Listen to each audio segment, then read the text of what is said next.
What up, my fellow YouTube nerds and fantasy football nerds? It's your boy here, the #1 fantasy football millennial, Daniel Mullet, here with my Week 4 fantasy sits and starts top 10. I want to make this video super fast. I know it's Saturday night. No one wants to hear me talk that much, and I really just want to get through these. I've done my homework, and I really think you guys would really benefit for these. So without further ado, here's my top 10 starts, because you want to go the good before you get the bad. I mean, that's what I like. I don't know about you. So without further ado, number 1, James White. James White, all of New England's gonna be pretty tore up from the floor up, offense-wise, and with Sonny Michel being pretty lackluster, James White's gonna kill it. I would borderline Sonny Michel, but James White is gonna be my boy for this week against Buffalo. He's gonna do a lot of dump offs. Next off is gonna be Wayne Gallman Jr., running back. Gallman, I don't know. That's how bad I don't like their offenses. Gallman Jr., running back, New England. You probably picked him up in this waiver wire this week, and he's not gonna kill it for you, but he's gonna get the touches. He's gonna get the rushes. He's probably gonna get a few dump offs, so you're gonna get something good out of him. You'll at least get 12 points in a half PPR. That's what I'm looking for. So after that is for sure Austin Ekeler. I don't even know why I have him on this list, because he's a for sure start.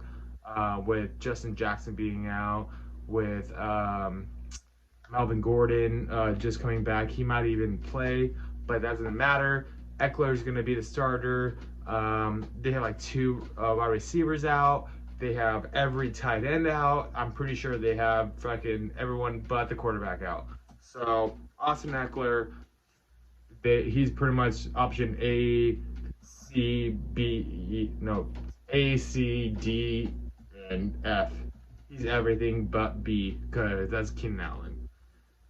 After that is another great waiver wire pickup that you probably got this week or last week, Will Disley.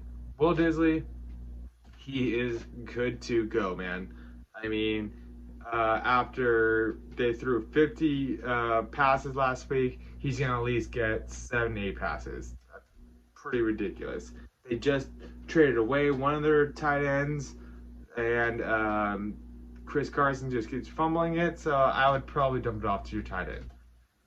Will Disley will be a top 10 tight end for you. After that will be my top tight end besides Waller, but I'm actually going to be starting Waller and Olsen in one of my leagues. Greg Olsen. With Kyle Allen being the quarterback and being so young, he's going to want to dump it off. And who not to better dump it off to besides Christian McCaffrey, but Greg Olsen. And he's like the father I always wanted. Like, man, that guy is boss hog. He's as good as it gets, honestly. I'm not gonna talk too much about him because I loved him I played him for the past 3 years. I've had him for the past 3 years in my fantasy. He's great. I always have him as a backup at least. After that, Mecole Hardman. I just traded him away for next week, but that's only because he has such great value, because he is such a beast.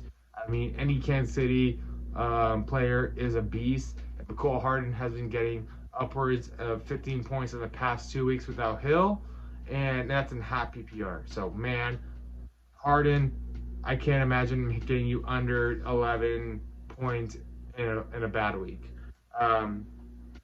Next, I'm just going to move on because it's easier that way. I'll just gush about Hardman that much. Adrian Peterson, because he's way down lower on my totem pole than anyone else on this one. But Adrian Peterson, running back for Washington, he's going to get the touches besides Chris Thompson. But he's gonna get those good runs on you. He's a really good player. He knows what he's doing. He's a veteran. The only thing I'm worried about is injury, but he rarely gets injured. So Adrian Peterson, if you don't have him now, you probably won't get him later. But I don't like him that much to even risk to play him. But do your thing, boo-boo. Next is going to be the guy that's been lackluster all 3 weeks, but this has to be his week because he's going at Cincinnati. James Conner, if you don't get it this week, dude, you might as well just go sit your ass on the bench because you're bad. Everything is lining up for you for this week. If you cannot get yourself 15 points like you're projected in a half PPR, you might as well just go home. I mean, you might as well just call Le'Veon Bell and tell him, hey, do you want my money? I'll be your backup again. Because that's what I would do with him if I were him. Next one would be a guy I dropped in one of my in one of my leagues. It wasn't even a PPR, but one of my leagues was Austin Hooper. Kind of sad about that one, but I made worse decisions. Literally this week, I made a worse decision. I have 2 good tight ends in both leagues, so I'm not too sad about it. But he's gonna be pretty dependable for Matt Ryan. So he had a really good week last week. Watch out for him. If he's in your waivers, you might as well swoop him up now because you're not going to get anything better because tight end's been really sketchy this year. Number 9 would be Marquise Brown. A pretty easy start, but I actually have not seen him started in any of my leagues. So I feel like I should tell you, start that guy. Jesus, start that guy. He is the number 1 receiver in Baltimore with a great quarterback. Come on. What else do you need? Like, I'm sorry he only got 12 looks at, or like 10 looks at in week 1, but geez, he has killed it. Don't be dumb. Start the guy. Play him. He's a wide receiver 2 all year long, no matter what, unless he gets hurt, unless he gets chirped out. I don't know. Start the guy. Come on. Last but not least, Andy Dalton. It's going to be a shootout, and it's going to be a good shootout. Andy Dalton is a great quarterback, but the defense sucks. He has great weapons. He has great running backs. I just traded for Mixon, so I really hope that one pans out for me. I'm not saying it's going to, but I think Mixon is the best part of that whole offense. So I think Mixon will pick it up and be good. I also think Andy Dalton has been good with limited receivers and everything. Okay. That's it for starts. I hope you guys took that into knowledge, and I hope you guys apply it to your rosters. Next gonna be sits because God, the sits were way harder to do this week. Sits, top 10, Todd Gurley. Had him in both my leagues. Oh my God, you hurt my soul, Todd Gurley. If I didn't have, oh my gosh, what's his name? If I didn't have my top 2 receiver or running backs in my league, in one league, which is Eckler, and I had Dalvin Cook in the other one. Like, man, you would have hurt me in both. I really like Jacksonville's quarterback, Minshew. I like DJ Chark, but I do not like D.D. Westbrook. I even drafted the guy, but he has been a dud. I would get rid of him. I know he's been projected really high a lot of the times, but he's just not for me. I would keep him off my bench, off my roster, everything. He's not the go-to guy. After that would be Duke Johnson. I hate everything on Houston's running back core. I got rid of Carlos Hyde. Duke Johnson's even worse. So, do you want? Put out your hope, but Duke Johnson, not for me. After that, Stephon Diggs. I'm so happy I traded that guy away in my only league. I drafted him, but man, am I upset that I actually drafted him because he's the only thing that made you 1 and 2 in that league.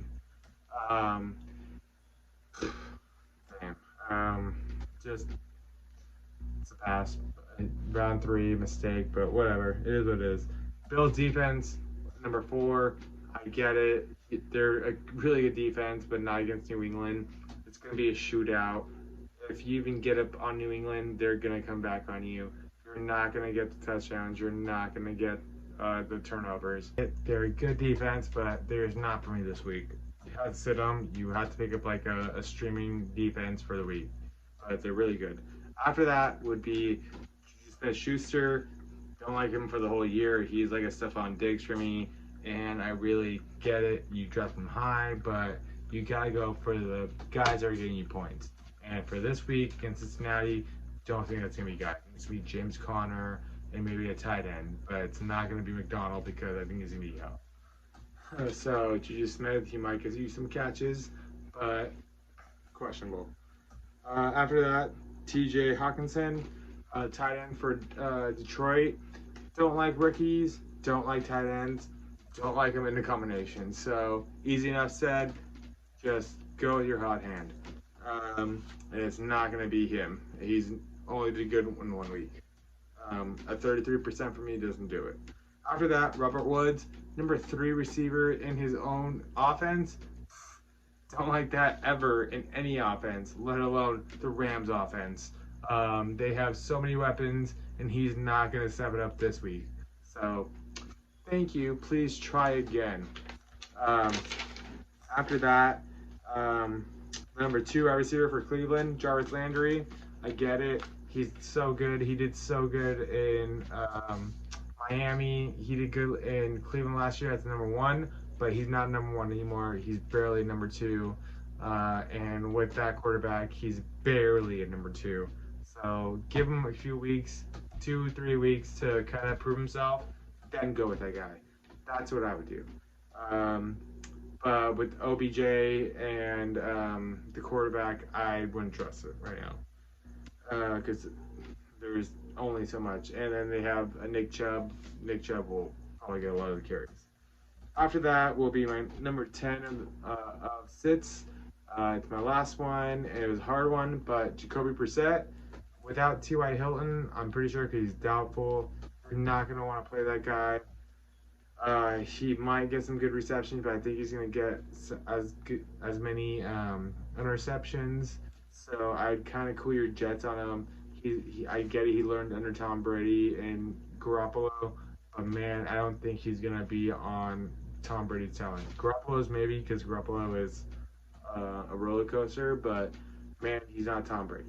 So especially with those weapons, but he's a really good quarterback for the time being. He's a really good streamer, but for this weekend without T.Y. Hilton, he's gonna be dumping it off, and he might get as many reception or tosses as he gets.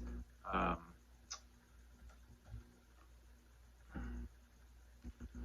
get it. He's a really good quarterback. I mean, for this time being, no one expected it. I didn't expect it, but he's just not going to do that well without T.Y. Hilton. I don't expect T.Y. Hilton to play, so you got to just play. If you're streaming him, you're going to stream someone better, I think. He's not going to always be your starter, so you got to just get what you get. Brissett, I would kind of just bench it for a week and see what he can do without T.Y.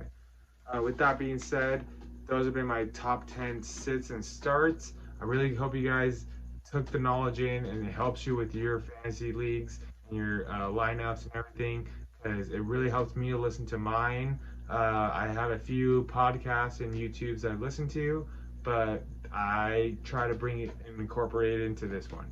So I've been Daniel, the Fantasy Football Millennial, number 1. And you guys have been awesome. I really appreciate you watching my video, and leave a comment to let me know what you guys think I can do better, what questions you have about your fantasy lineup, what you think about your waiver wire pickups for next week, so I can incorporate that into next week's videos. Anything you got questions on, put it into the comments. I really enjoy doing these videos, and I really enjoy doing them for you guys mostly. So leave a like, leave a comment, subscribe so you can get the new videos. I mean, I'm just starting off and I'm going to be doing better. I really enjoy doing this, so you've been awesome. I've been Daniel, number 1 fantasy football millennial. Peace out. See ya.